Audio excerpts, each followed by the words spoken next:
Hi friends, ಎಲ್ಲರಿಗೂ ನಮಸ್ಕಾರ. ಬನ್ನಿ ಫ್ರೆಂಡ್ಸ್, ನಿನ್ನ ಜೊತೆ ನನ್ನ ಕತೆ ಸೀರಿಯಲಿನ ನಾಳಿನ ಸಂಚಿಕೆಯಲ್ಲಿ ಏನಾಗ್ತಿದೆ ಅಂತ ಚಿಕ್ಕದೊಂದು ಪ್ರೋಮೋನ ನೋಡ್ಕೊಂಡು ಬರೋಣ.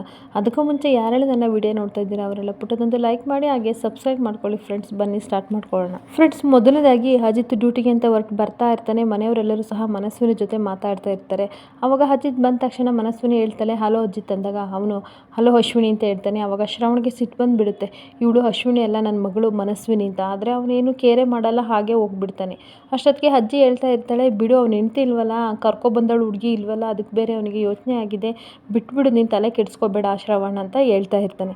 ಇನ್ನೊಂದು ಕಡೆ ರಾಮಣ್ಣ ಬಂದುಬಿಟ್ಟು ಹೇಳ್ತಾ ಇರ್ತಾನೆ, ಹೌದು, ಅವನಿಗೆ ಕೊಟ್ಟಿರೋ ಟೈಮ್ ಬೇರೆ ಮುಗಿತಾಯ್ತಿಲ್ಲ, ಅವನಿಗೆ ಟೆನ್ಷನ್ ಆಗಿದೆ, ಅವ್ನ ಹೆಂಡ್ತಿನ ನಿರ್ದೋಷಿ ಅಂತ ಪ್ರೂಫ್ ಮಾಡ್ತೀನಿ ಇಲ್ವೋ ಅಂತ ಅವನಿಗೆ ಟೆನ್ಷನ್ ಆಗಿರ್ಬೋದು, ಅದಕ್ಕೆ ಈ ಥರ ಆಡ್ತಾ ಇದ್ದೀನಿ, ನೀನೇನು ತಲೆ ಕೆಡಿಸ್ಕೋಬೇಡ ಶ್ರವಣ್ ಅಂತ ಹೇಳ್ತಾ ಇರ್ತಾನೆ. ಅವಾಗ ದೇವಿಯಾನಿ ಹೇಳ್ತಾಳೆ, ಆಗಲ್ಲ ಅಣ್ಣ, ಒಂದು ವೇಳೆ ನಿರ್ದೋಷಿ ಅಂತ ಭೂಮಿನ ಪ್ರೂಫ್ ಮಾಡಿದ್ರು ಸಹ ಈ ಮನೆಗೆ ಕರ್ಕೊಬರಲಿ ಬಿಡಿ ಅಂದಾಗ, ಅದೆಲ್ಲ ಆಗಲ್ಲ ದೇವಿಯಾನಿ, ನೀನು ಸಪೋರ್ಟ್ ಮಾಡಬೇಡ ಅವನಿಗೆ, ಆಯಿತಾ, ನಿನ್ನಿಂದಲೇ ಅವನು ಈ ಥರ ಆಗಿರೋದು, ಯಾವುದೇ ಕಾರಣಕ್ಕೂ ಸಹ ಅವಳು ಮನೆಗೆ ವಾಪಸ್ ಬರೋಕ್ಕೆ ನಾನು ಇಷ್ಟಪಡಲ್ಲ, ಅವಳು ಬರೋದು ಬೇಡ ಅಂತ ಹೇಳ್ತಾ ಇರ್ತಾನೆ. ಆಗ ಒಳ್ಳೊಳಗೆ ದೇವಿಯಾನಿಗೆ ಸಹ ಫುಲ್ ಖುಷಿ ಆಗ್ತಿರುತ್ತೆ ಅವಳು ಬರೋದು ಬೇಡ ಅಂತ. ಇನ್ನೊಂದು ಕಡೆ ದೇವಿಯಾನಿ ಮತ್ತು ಮನಸ್ವಿನಿ ಇಬ್ಬರು ಮಾತಾಡ್ಕೋತಿರ್ತಾರೆ. ಆದಷ್ಟು ಬೇಗ ಭೂಮಿನ ಮನೆಯಿಂದ ವಾಪಸ್ ಬರೋದೇ ಬೇಡ, ಅವಳು ಅಲ್ಲೇ ಉಳ್ಕೊಳ್ಳಿ, ಅದೇ ರೀತಿ ಪ್ಲ್ಯಾನ್ ಮಾಡಬೇಕು.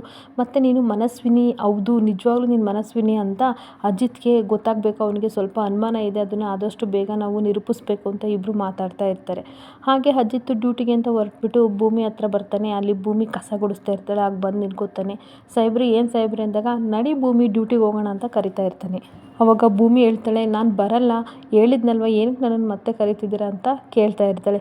ಹಂಗಂದ್ಬಿಟ್ರೆ ಹೆಂಗೆ ಭೂಮಿ, ನಾವು ಜೀವನ ಮಾಡೋದು ಹೆಂಗೆ ಹೇಳು ನೋಡೋಣ, ಬೇರೆಯವ್ರು ಬೈತಾರೆ ಅಂತಾರೆ ಅಂತ ನಾವು ಜೀವನ ಮಾಡೋಕ್ಕಾಗಲ್ಲ, ನೀನು ಏನು ಅಂತ ನಿನಗೆ ಗೊತ್ತಲ್ವ, ನೀನು ತಪ್ಪು ಮಾಡಿಲ್ಲ ಅಂತ ನಿನಗೆ ಗೊತ್ತ ಮೇಲೆ ನೀನು ಯಾಕೆ ತಲೆ ಕೆಡಿಸ್ಕೋತೀಯ, ನೀನು ಹೊರಟು ಬಾ ಆಯಿತಾ, 1 ವಾರ ಟೈಮ್ ತೊಗೊಂಡಿದ್ದೀನಿ, ಅಷ್ಟರೊಳಗೆ ನಾನು ನಿನ್ನ ನಿರ್ದೋಷಿ ಅಂತ ನಾನು ಪ್ರೂಫ್ ಮಾಡೇ ಮಾಡ್ತೀನಿ, ಅಲ್ಲಿವರೆಗೂ ನೀನು ಏನು ತಲೆ ಕೆಡಿಸ್ಕೋಬೇಡ, ಇವಾಗ ಬಾ, ಅಲ್ಲಿ ಲಕ್ಷ್ಮಿ ಅಕ್ಕನೂ ಸಹ ಅಂಗಡಿಗೆ ಬರ್ತಾಳೆ, ನಿನಗೇನು ಬೇಜಾರಾಗಲ್ಲ ಬಾ ಅಂತ ಹೇಳ್ತಾ ಇರ್ತಾಳೆ. ಇಲ್ಲ ಸಾಹೇಬ್ರೆ ಅಂತ ಹೇಳ್ತಿರ್ತಾಳೆ.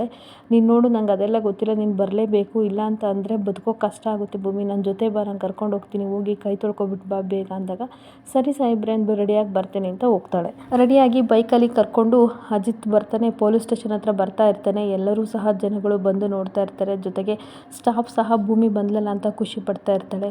ಆವಾಗ ಭೂಮಿ ಕೈ ಇಟ್ಕೊಂಡು ಹೇಳ್ತಾ ಇರ್ತಾನೆ, ನೋಡು ಭೂಮಿ, ನೀನು ತಲೆ ಕೆಡಿಸ್ಕೋಬೇಡ, ಯಾರಂದ್ರೂ ನೀನು ತಲೆ ಕೆಡಿಸ್ಕೋಬೇಡ, ನಾನು ನಿನ್ನ ಜೊತೆ ಯಾವಾಗಲೂ ಇರ್ತೀನಿ, ಇಡೀ ಪ್ರಪಂಚವೇ ಸಹ ಏನು ಮಾತಾಡಿದ್ರು ನಾನು ತಲೆ ಕೆಡಿಸ್ಕೊಳ್ಳಲ್ಲ, ನೀನು ಹೋಗೋ ಆರಾಮಾಗಿ ಕೆಲಸ ಮಾಡು ಅಂತ ಹೇಳ್ತಾ ಇರ್ತಾನೆ. ಸರಿ, ಎಲ್ಲರ ಜೊತೆ ಬೆರೆತ್ರೆ ನಿನಗೂ ಸಹ ಸಮಾಧಾನ ಆಗುತ್ತೆ, ಇಲ್ಲಿರೋರು ಯಾರು ಏನು ಅನ್ನಲ್ಲ, ನಾನು ಹೇಳ್ತೀನಿ ಹೋಗು ಅಂತ ಹೇಳಿ ಕಳಿಸ್ತಾ ಇರ್ತಾನೆ.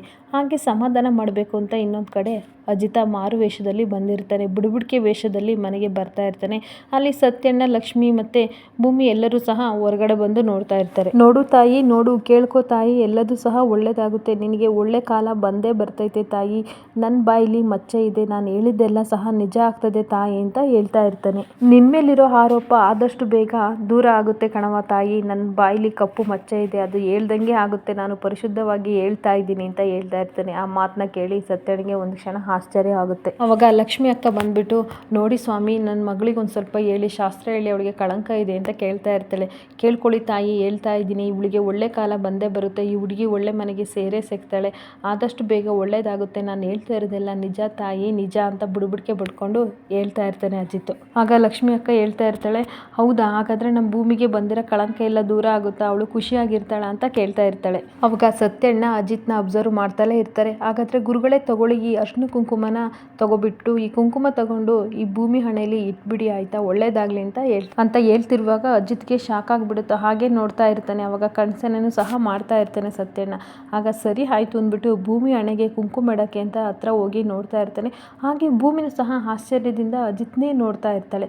ಅವರಿಬ್ಬರು ಸಹ ಹಾಗೆ ನೋಡ್ತಾ ಇರ್ತಾರೆ. ಸತ್ಯಣ್ಣ ಮಾತ್ರ ಒಳೊಳಗೆ ನಗಾಡ್ತಾ ಇರ್ತಾನೆ. ಇಲ್ಲಿಗೆ ಈ ಸಂಚಿಕೆ ಪ್ರೋಮೋ ಮುಕ್ತಾಯವಾಗುತ್ತದೆ. ಈ ವಿಡಿಯೋ ನಿಮಗೆ ಇಷ್ಟವಾದರೆ ಪುಟ್ಟದೊಂದು ಲೈಕ್ ಮಾಡಿ, ಹಾಗೆ ಸಬ್ಸ್ಕ್ರೈಬ್ ಮಾಡ್ಕೊಳ್ಳಿ ಫ್ರೆಂಡ್ಸ್. Thank you.